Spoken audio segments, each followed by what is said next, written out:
there, Bible explorers. It's me, Bible Class Betty.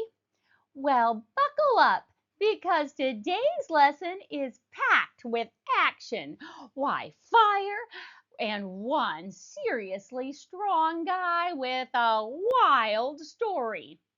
We're diving into Judges chapter 15 and 16, where Samson's strength is legendary. Oh, but his choices?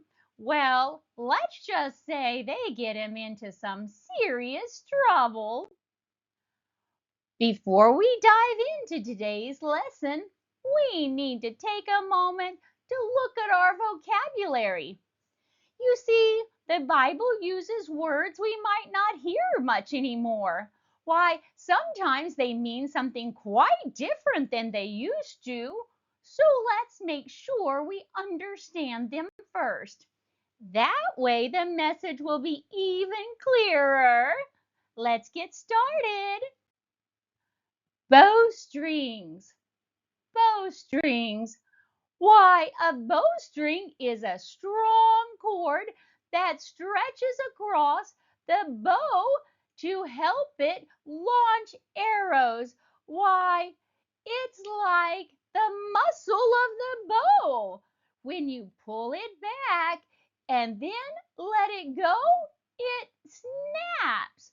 Oh, and it sends that arrow flying through the air. That's a bowstring. Oh, how about the word cleft? Cleft. Why, a cleft is a little crack or an opening in a rock or a mountain.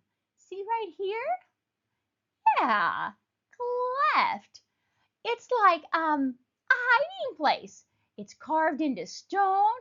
It's not big like a cave, but it's just enough space to tuck into and feel safe. Cleft. Flax. Flax. Oh, I don't hear that anymore. Flax, why, that's a tall, skinny plant with blue flowers that people used to grow in Bible times. They took its long fibers and spun them into thread to make, linen or strong, soft clothing. Why, it could even be used for curtains or, priestly robes. Flax. What about harvest? Harvest. Oh, that's easy. A harvest is when farmers gather the food they've been growing, like picking fruits and vegetables and grains when they're ripe and ready. Harvest. Locks of hair. Locks of hair. Why, a lock of hair is just a small piece or section of hair. Well, kind of like a braid. Lock of hair. Loom. I know what a loom is. A loom is a big frame that's used to help people when they weave thread into cloth. A loom. Nazarite. Well, a Nazarite we usually hear with Nazarite vow. It would be a person who's taken this vow, has dedicated their life to God's service. Why? And it's one who abides by God's rule. Why, a Nazarite? Why, they could never drink wine or anything made of grapes. Well, they couldn't cut their hair, and there was all of the regulations for Nazarites are found in number 6. You know what? Those silly Nazarites, when they took this vow, they couldn't even touch a dead body. Oh, I don't think I'd want to do that, but that was part of their vow. How about a pillar? Pillar. Why, a pillar is a firm, upright support in a building, like a column. Pillar. It might even be used to hold up a roof or an awning? Pillar. How about ravage? Do you know ravage? Why, think of this. It would be to act upon with great violence. Why, this fire ravaged the home. To ravage means to destroy or to damage something really bad. Why, imagine a garden after a big storm. Why, plants would be pulled up, there'd be mud everywhere, nothing would be left to pick. That's what it means to be ravaged. How about, do you know the word revive? Revive. Why, to revive means to bring something back to life or to make it strong and healthy and active again. Revive. How about shackles? Shackles. Why, shackles are like strong handcuffs that would be made out of metal, and they might be to keep someone from running away. Shackles. Torch. Well, this would be the Bible's version of a flashlight. Why, a torch is a stick with fire on top. It would be used to light the way in the dark. A torch. Uncircumcised. We've seen this one before. Remember, the Israelites were supposed to be circumcised, so anyone who was uncircumcised was not of God's people. We might even consider them that God told them to look at them as pagan or wicked or unbelieving. Those were the uncircumcised. Utterly, utterly would be an absolute or extreme degree. Like, boy, this man sure looks like he's full and absolutely stuffed. Why, he's utterly full. Well, first up, we're going to see revenge by fire in chapter 16. Then Samson takes down 1,000 men just with a jawbone. Yep, a jawbone. But don't blink, because the real battle is just beginning for Samson. In chapter 16, we're going to meet Delilah. Why, she's charming and clever and dangerous. Samson's heart is strong, but is it going to be strong enough to resist temptation?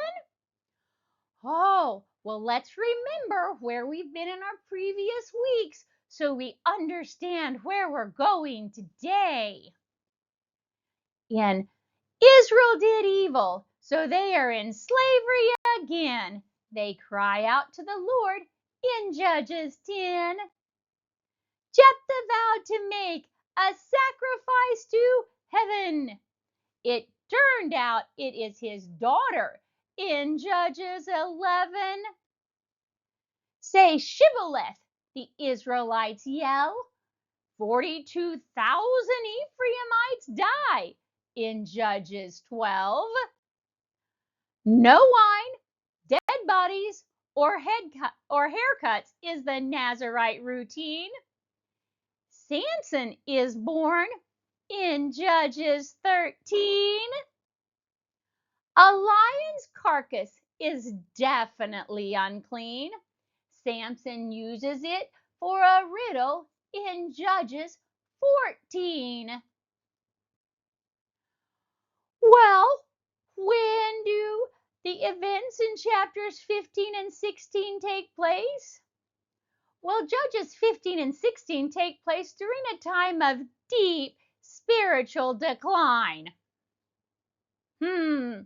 Why, the Philistines are dominating the land, and Samson was raised up as a judge to begin to deliver Israel from their oppression. Samson's parents live in Zorah, a city in Dan's territory.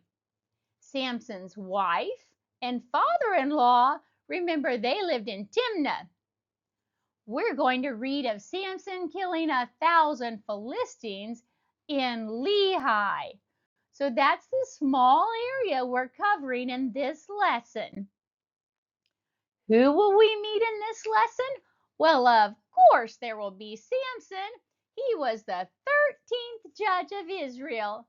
Why, the angel of the Lord announced Samson's birth. He was a Nazarite from his birth, according to Numbers chapter 6. Well, we'll also see the Philistines. God allowed the Philistines to oppress Israel for 40 years. When the Israelites broke their covenant with the Lord, they never should have done that. Oh, 40 years. Well, this story also has 300 foxes. I wonder what that's all about. Open up your Bibles to Judges chapter 15. Samson is a fascinating Bible personality to study. Why, he was raised and devoted to God from before he was born. Yet he was selfish and followed his own desires instead of God's. But he was given a tribute in the book of Hebrews chapter 11 for his deeds of faith. It's ironic because he was ambitious to kill the Philistines, not out of passion to preserve the reputation of God and his people, but out of a personal desire for revenge. Samson wreaked havoc on God's enemies out of passion and rage. You might say that God used Samson despite who Samson was. So grab your Bibles and your best listening ears because this story has it all: action, emotion, and a reminder that God's purpose is bigger than our mistakes. Oh, do you see my Bible, my friends? Take a close look. There are colors to help you understand what you're reading. The words in blue show the names of people. The words in green point us to places, cities. The words that are highlighted in yellow, why, those are quotes. Those are people speaking. And when you see words in red, that means God is speaking. Isn't that special? Now that we know what we're looking at, let's begin reading our verses together. Samson defeats the Philistines. Oh, that sounds promising, doesn't it? After some days, at the time of the wheat harvest, Samson went to visit his wife with a young goat. And he said, I will go to my wife in the chamber, her house. But her father would not let him go in. And her father said, I really thought you utterly hated her, so I gave her to your companion. How about, isn't her younger sister, well, more beautiful than she is? Please take her instead. Well, Samson eventually returns to his wife, ready to, kiss and make up. He even took a goat with her. I think he should have taken a bouquet of flowers. However, the woman Samson thought belonged to him had been given to another man. Why, her father tries to pacify Samson's anger by offering him the younger daughter instead.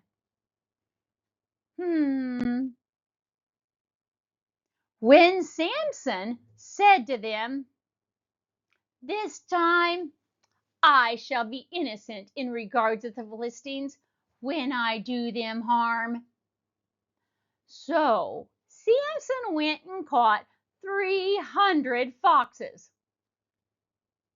And he took torches and he turned them tail to tail, those foxes, and put a torch between each pair of tails. And when he had set fire to the torches, he let the torches and the foxes run through the standing grain of the Philistines. Why, he set fire to all the stacked grain and the standing grain, as well as the olive orchards. Oh, Samson was so angry about his wife being given to someone else, he's intent on carrying out revenge on all the Philistines. Did you read the part where Samson asked God what to do? Me either. We don't know if the 300 foxes were captured and released at one time, or if this is a total of a multiplying campaign carried out against the Philistines. We don't know exactly how he did it, but what we do know is what we're told right here.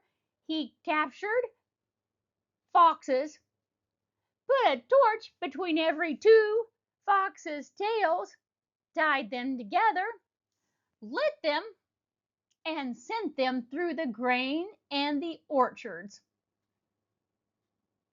Ew! Remember that sentence we read that said in Judges that everyone did what was right in their own eyes? Samson thought this was a good idea. He didn't ask anybody. He certainly didn't ask God, but he did it anyway. I do remember at the beginning of our section about Samson that God had put Samson there to incite rage and anger against the Philistines. I think this will do it, don't you? Well, then the Philistines said, "Who has done this?" And they said, "Samson, the son-in-law of the Timonite, because he has taken his wife and given her to his companion." And the Philistines came up and burned her, his wife, well, the one that was supposed to be his wife, and her father with fire. Oh, this is just getting worse. Verse 7. And Samson said to them, "If this is what you do, I swear I will be avenged on you, and after that I will quit." And he struck them, hip and thigh, with a great blow. And he went down and stayed in the cleft of the rock, little hiding place of Edom. The Philistines seemed to have no sense of loyalty to each other, because when they realized that this problem with Samson is because of, well, the girl, they burn her family. But if the Philistines think this will appease Samson's anger, they are wrong. Why, this only makes him more angry. He attacks furiously with intent and violence and hatred, leaving many dead. Verse 8 uses the idiom that he struck them hip and thigh. This would have been a common expression at the time, referring to the brutal force that he used against them. Remember, the Philistines were oppressing and ruling over the Israelites. By Samson killing the Philistines, God's people were being restored to partial freedom. This doesn't mean that Samson had God's stamp of approval for his violent actions. But sometimes God uses unconventional means to accomplish his goals. Then the Philistines came up and encamped in Judah. So the Philistines are in Judah's region. and they made a raid on Lehi. And the men of Judah said, "Why have you come up against us?" And they said, "We have come up to bind Samson, to do to him as he did to us." Remember, he just killed a whole bunch of them. Then the 3,000 men of Judah went down to the cleft of the rock of Edom, where Samson was hiding, and said to Samson, "Do you not know that the Philistines are rulers over us? What then is this that you have done to us?" And he said to them, "As they did to me, so I have done to them." Real mature, huh? Because of the oppression of the Philistines, Israel is very afraid of the current ruling body. And when the Philistines gang up on the tribe of Judah and demand that Samson is handcuffed and turned over to them, why, Judah anxiously tries to comply. Notice they sent 3,000 men to capture this one man. Why, that's a testimony to Samson's strength. Interestingly, both parties, the Philistines and Samson, state that their motives are revenge and the deeds of the other person. And they, the Israelites, say to Samson, "We have come to bind you, that we may give you into the hands of the Philistines." And then Samson said to them, "Swear to me, promise me that you will not attack me yourselves." And they said to him, "No, we will only bind you and give you into their hands. We surely will not kill you."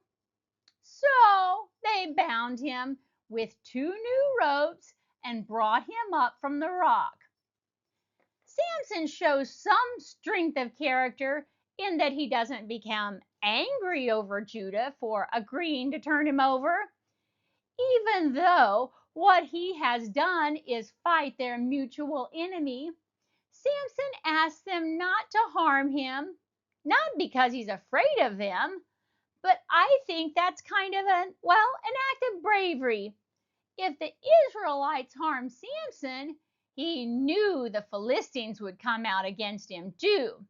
The Philistines wanted to torture and kill Samson themselves. Samson voluntarily allowed himself to be bound by the very people he was trying to spare. Well, verse 14, when he came to Lehi, that's Samson, the Philistines came out shouting to meet him. And then the Spirit of the Lord rushed upon Samson, and the ropes on his arms, they became as flask. Why, that has caught fire, and they just fell off. The bonds melted off his hands, and he found the fresh jawbone of a donkey. And he put out his hand and took it, and with it he struck down, he killed 1,000 men. Well, Lehi was an Israelite town currently occupied by the Philistines. Can't you imagine? Can't you just see the image of a Philistine seeing their arch enemy approaching? Tightly bound with new ropes, why, they were cheering with excitement. But a moment later, they watched as those bands melted, falling off like, some liquid substance off of Samson's body. Samson grabs a bone of a dead animal, and with it, he kills 1,000 men. And Samson said, "With the jawbone of a donkey, heaps upon heaps. With the jawbone of a donkey, I have struck down 1,000 men. As soon as he had finished speaking, he threw away the jawbone out of his hand, and the place was called Ramoth Lehi. Well, look right here. Do you see Ramoth Lehi? And there's a little A. Let's find our little A down here. Ramoth Lehi means the hill of a jawbone. Well, I think that's an appropriate name for the city now. Samson performs at the beginning of this in verse 16 a little victory song. The words for donkey and heap are the same in Hebrew. So Samson's picture of the Philistines falling into heaps from the jawbone of the donkey are like, well, they're a bunch of donkeys. Here we are given the full name of Lehi Ramah.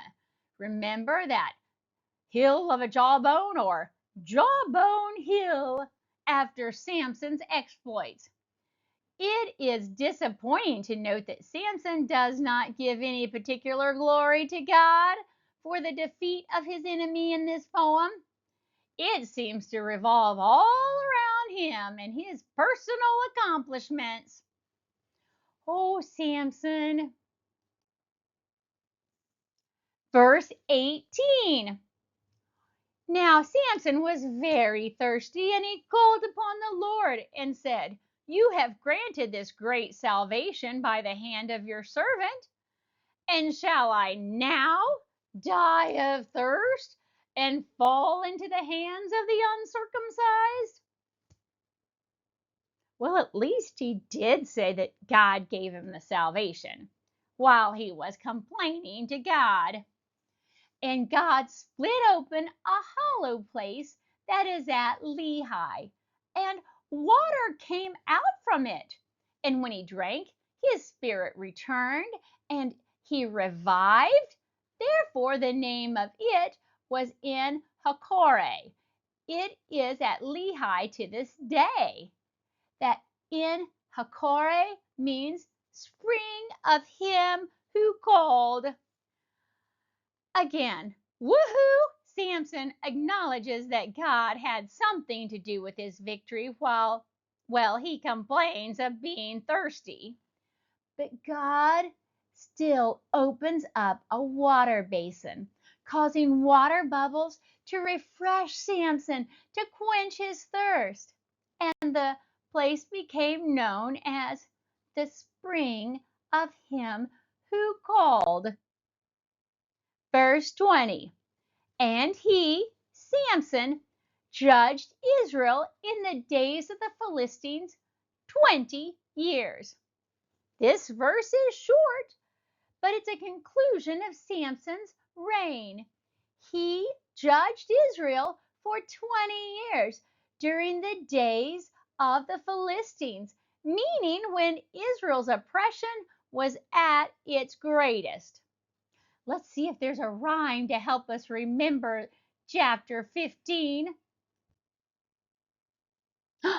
Crops destroyed belonging to the Philistine by foxes with torch tails in Judges 15.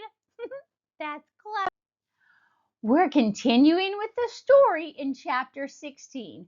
We're going to see that the Philistines are going to try to ambush Samson in Gaza. But he escapes with the gates of the city and went up to Hebron. Why, Delilah lived in the valley of Sorek, which ran into the next, or ran next to Timnah. Samson is going to be imprisoned back in Gaza. And remember, he killed those 1,000 Philistines back in Lehi. So do you see those places on our map? Oh, good. Let's continue with our story. Oh, who are we going to meet? Well, of course, Samson's going to be in this chapter because he was the 13th judge of Israel. Remember, he was a Nazarite from birth, and the Spirit of God empowered him with supernatural strength. Well, we're also going to meet Delilah. She is Samson's lover who lived in the valley of Sorek. Well, those ornery Philistines are back. God allowed the Philistines to oppress Israel for 40 years when the Israelites broke the covenant with their Lord. None of this would have happened if Israel had remained faithful to God. Remember that. Verse 1, Samson and Delilah. Samson went to Gaza, and there he saw a prostitute, a Philistine woman, not his wife, and he went into her. And the Gazites were told, Samson has come here. And they surrounded the place and set an ambush for him all night at the gate of the city. They kept quiet all night, saying, let us wait till the light of morning, and then we'll kill him.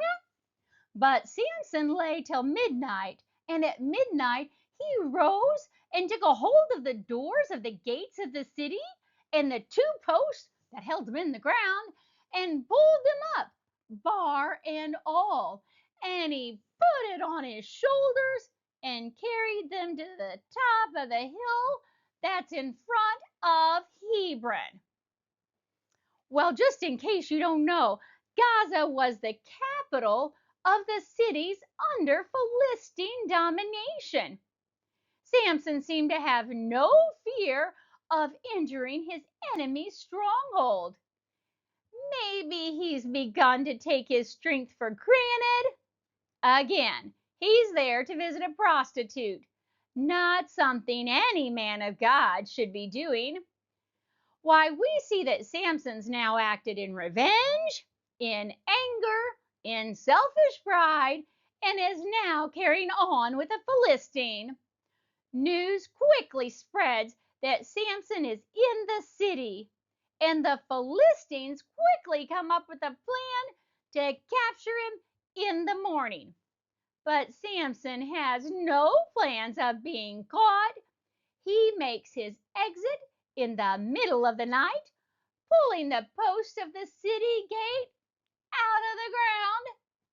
Why, and he carries them off clear up the hill,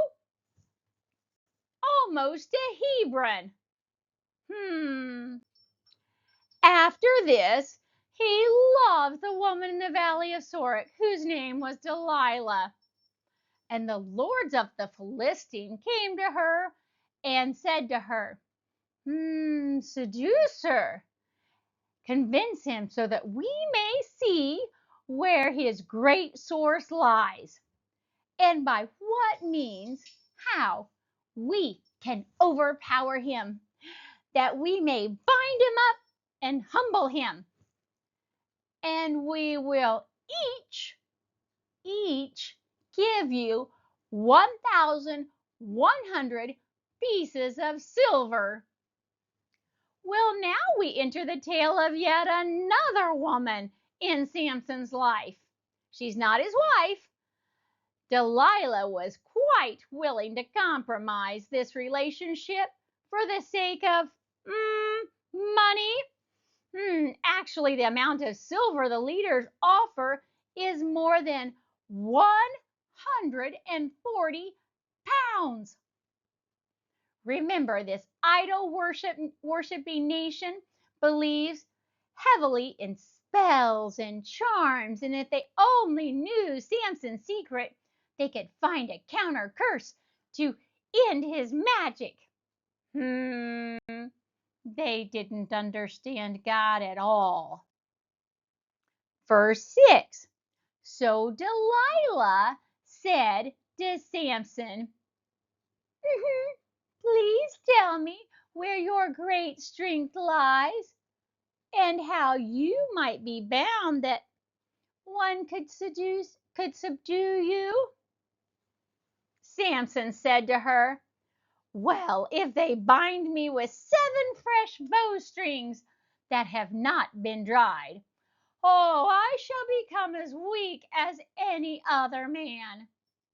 Then the Lord of the Philistines brought up for her 7 fresh bowstrings that had not been dried, and she bound him with them. Now she had men lying in ambush in the inner chamber, and she said to him, "Oh, Samson, the Philistines are upon you." But he snapped those bowstrings as thread of flax snaps then when it touches fire. So the secret of his strength was not known. Verse 10. Then Delilah said to Samson, "Behold, you have mocked me and told me lies. Please tell me how you might be bound." And he said to her, "If they bind me with new ropes that have not been used, then I shall become just like any man." So Delilah, I bet you can guess, took new ropes and bound him with them. And then she says, "Oh, the Philistines are upon you, Samson." And the men lying in ambush were in her inner chamber, but he snapped the ropes off his arms just like thread. Oh, Delilah, why she starts asking Samson to tell her the secret of his strength. At first, he says he would become as weak as any other man if he is tied up with fresh bowstrings. Oh, and then he says, why, he would become as weak as any man if he was tied with new ropes. Again, there are men waiting in the inner chamber to try to pounce and catch him. It doesn't work. Those ropes and those bowstrings, they fall off like they were thread. I hope he learned something from this. Verse 13. Then Delilah says to Samson, "Oh, until now you have mocked me and told me lies. Oh, tell me how you might be bound." And he tells her, "If you weave the 7 locks of my head with a web and fasten it tight with a pin, then I shall become weak like any other man." So while he slept, Delilah took 7 locks, maybe 7 braids of his head, and wove them into a web. Well, like a loom that we looked at. And she made them tight with a pin and said to him, we know, right? "Oh, the Philistines are upon you, Samson." But he awoke from his sleep and pulled away the pin, the loom, and the web.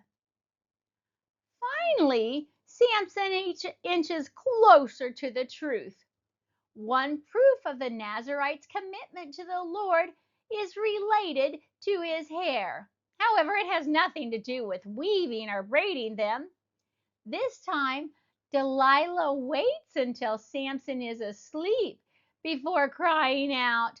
When he wakes up, oh, he's as strong as ever. He drags the entire weave, loom and all.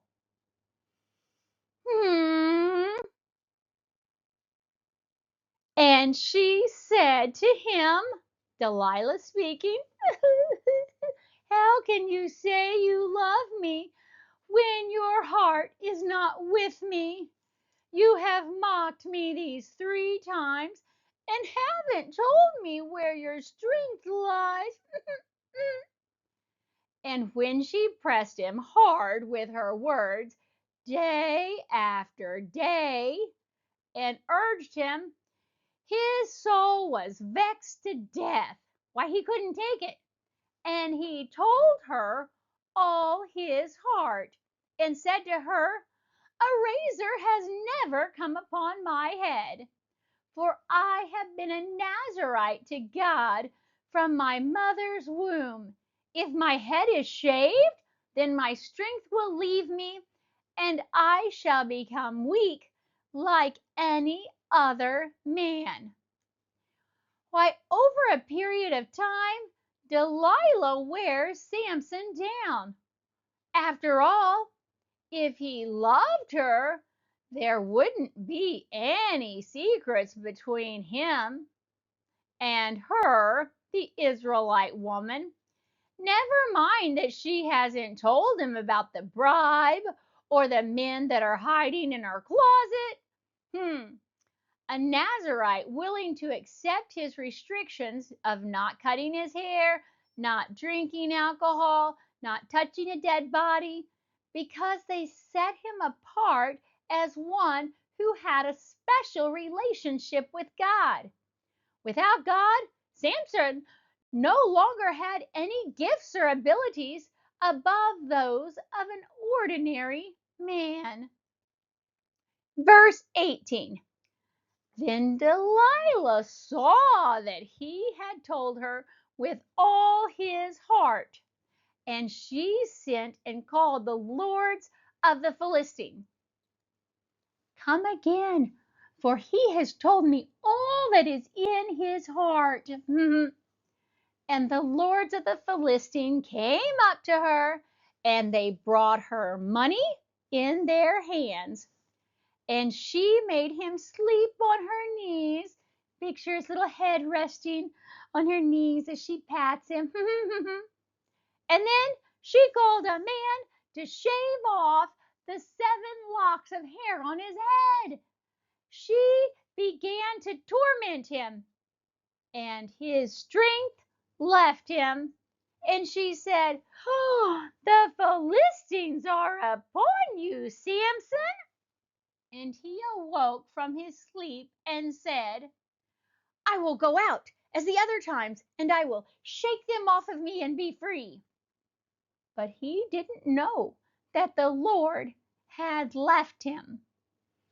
See, Delilah realized that Samson's finally told her the truth. She tells the officials to come back. Oh, and don't forget to bring her money, her silver. Delilah sits cross-legged on a mat as Samson sleeps with his head in her lap. You can just picture, once he's asleep, she calls the man to shave his head. Samson awakes to Delilah crying and has no idea that God has left him. Now he must face his enemies alone without his strength from God. 21. And the Philistines seized him. They gouged out his eyes. They brought him down to Gaza. They bound him with bronze shackles. And he grounded at the mill in the prison. But the hair of his head began to grow again after it had been shaved. Well, with the eyes of Samson, why, many times those had gazed on things that he desired, like various women, but now he can't see anything. He won't be looking at anything lustfully again. He is bound not as a common criminal with ropes, but he's bound with bronze shackles, and he is set up to drudge the degrading task that was usually assigned to, well, oxen or animals.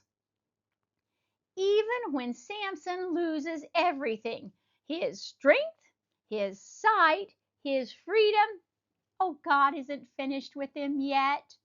His final prayer will show us that even at our lowest moments, God can still use us for something quite powerful. The death of Samson. Now the lords of the Philistines gathered to offer sacrifices to Dagon, their god, their false god, and rejoice. And they said, "Our God has given us Samson, our enemy, into our hands." And when the people saw him, they praised their God. Oh, and they said, for our God has given our enemy into our hands, the ravager of our country, who has killed so many of us. And their hearts were merry, and they said, call Samson that he may come out and entertain us. We're gonna laugh and make fun of him. Little time passes before this festival is arranged to celebrate this capture of Samson. The Philistines had gathered in that temple of Dagon, that fake god hunk of stone, and after honoring him for their deliverance, the Philistine revelers decide, ooh, let's entertain ourselves with Samson. I don't know if you know, but Dagon meant grain. In the Canaanite language, meaning their God was the God of grain and agriculture. So after Samson had burned all those fields, I'm sure they were happy to mock him and make fun of him in front of Dagon. So they called Samson out of prison, and he entertained them. They made him stand between two pillars. And Samson said to the young man who led him out by the hand, remember, he can't see, his eyes have been gouged out. Let me feel the pillars on which this house rests, that I may lean against them. Now the house was full of men and women. That's Philistine men and women. And the lords of the Philistine were there. And on the roof, why, there were about 3,000 men and women who looked on while Samson entertained. Then Samson called on the Lord and said, O Lord God, please remember me, and please strengthen me only this once, O God, that I may avenge the Philistines for my 2 eyes. For mocking you, God? Well, no, but he said his eyes. Samson calls out to God, recognizing that God has been the source of his strength all along. He asked God for the opportunity to bring about the destruction of his enemies. This last ask will vindicate both Samson's name and God's glory. And Samson grasped the 2 pillars in the house where the house rested, and he leaned his weight against them. His right hand on the one and his left hand on the other. And Samson said, let me die with the Philistines. And he bowed with all of his strength. And the house fell on the lords and upon all the people who were in it. So the dead whom he killed at his death were more than those he had killed during his life. Then his brothers and all the family came down and took him and brought him up and buried him between Zorah and Eshtaol in the tomb of Manoah, his father. He had judged Israel 20 years. Samson's attitude toward dying is like that of a soldier who rushes into certain death, knowing that his final attack will bring down many of his adversaries. Samson applied heavy pressure to the 2 pillars of the colonnade, which weakens the entire structure.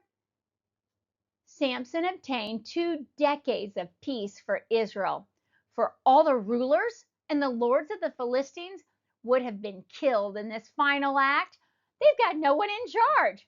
Samson's relatives were free to remove his body and give him an honorable burial. God gave Samson the strength to kill more enemies in this last act than he had his entire life. Oh, wow, my friends, what a wild ride through Samson's story. We saw the fiery foxes, the fierce battles, and one very famous haircut.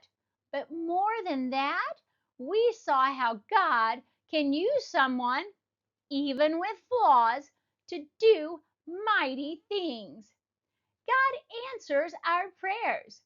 Samson spent most of his life being arrogant and breaking God's rules. But at the end of his life, he cries out to God and calls him Lord or Yahweh.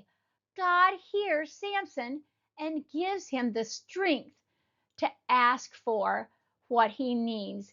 And God answers, even in prisons and at last breath. God still hears our prayers. All tied up, his head shaved clean. Samson has his final revenge in Judges 16. Oh, well, I found a few funny cartoons for this one, even though it is kind of a sad story. Let's see what we found. Samson enters middle age. Your strength will still come from your hair, but to keep you humble, I've moved it to your nose and your ears. Why did I kill all these guys with the jawbone of a donkey? Well, could you imagine how hard if I'd used an ear or a tail it would have been? Look, this is Samson. There's the foxes with their tails as torches, and there's Manoah and his wife. Look, we know teenagers go through some weird times, and we want to let you know that we'll love you no matter what.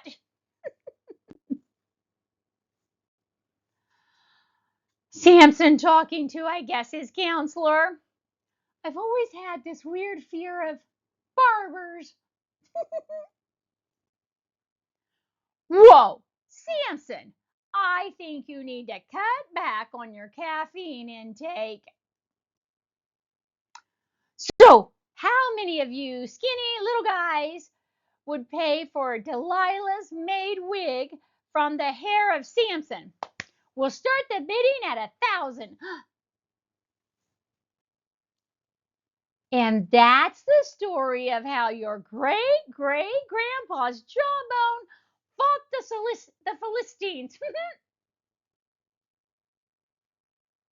Young Samson rips off the doors of the candy chest at Gaza. Oh, Samson, darling, I love you to death. What's the best way to kill you? See, the design of this temple puts way too much support on these two center columns. Though they would be excellent for chaining up slaves. Samson curls up with a good scroll after a hard day. Is that a foxtail for a torch I see? Smells like grilled fox on a bed of wheat grain.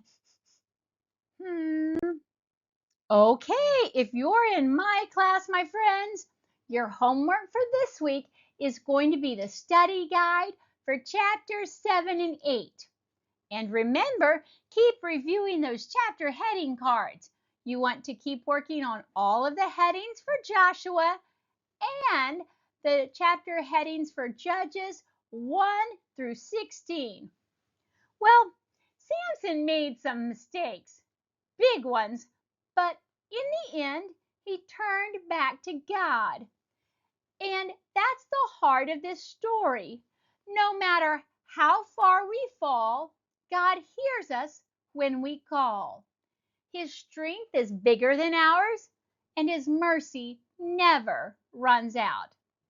So remember, my friends, real strength isn't just muscles or jawbones, it's trusting God, even when things get tough.